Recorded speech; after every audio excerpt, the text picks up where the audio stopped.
అట్టహాసంగా ప్రారంభమైన టీ20 లీగ్పై అంచనాలు పెరిగిపోతున్నాయి.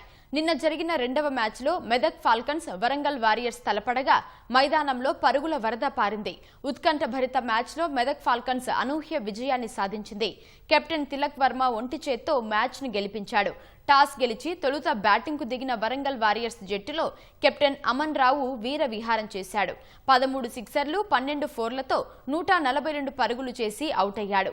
హర్షిత్ 35, సిసోడియా 32, అభిషేక్ 25 పరుగులు చేశారు. 20 ఓవర్లకు వరంగల్ వారియర్స్ జట్టు 258 పరుగులు చేసింది. భారీ లక్ష్యంతో బరిలోకి దిగిన మెదక్ ఫాల్కన్స్ జట్టు ఓపెనర్లు నమన్ అగర్వాల్ 12, సృంజిత్ రెడ్డి 25 పరుగులకే అవుట్ అవ్వగా ఆ తర్వాత క్రీజులోకి వచ్చిన కెప్టెన్ తిలక్ వర్మ 8 సిక్సర్లు 14 ఫోర్లతో 136 పరుగులు చేశాడు. వికెట్లు పడుతున్నా వరంగల్ వారియర్స్ బౌలర్లను ఉతికి ఆరేశాడు. 19.4 ఓవర్లలో జట్టును విజయ తీరాలకు చేర్చి మ్యాన్ ఆఫ్ ది మ్యాచ్గా నిలిచాడు. మ్యాచ్కు ముందు తిలక్ వర్మను గ్రౌండ్లో చూసి అభిమానులు కేరింతలు కొట్టారు. శ్రీలంక టూర్ను ముగించుకుని వచ్చిన వెనువెంటనే సెంచరీ చేసి మెదక్ ఫాల్కన్స్ జట్టును గెలిపించాడు. ఈ మ్యాచ్ను చూసేందుకు మంత్రి జూపల్లి హాజరయ్యారు.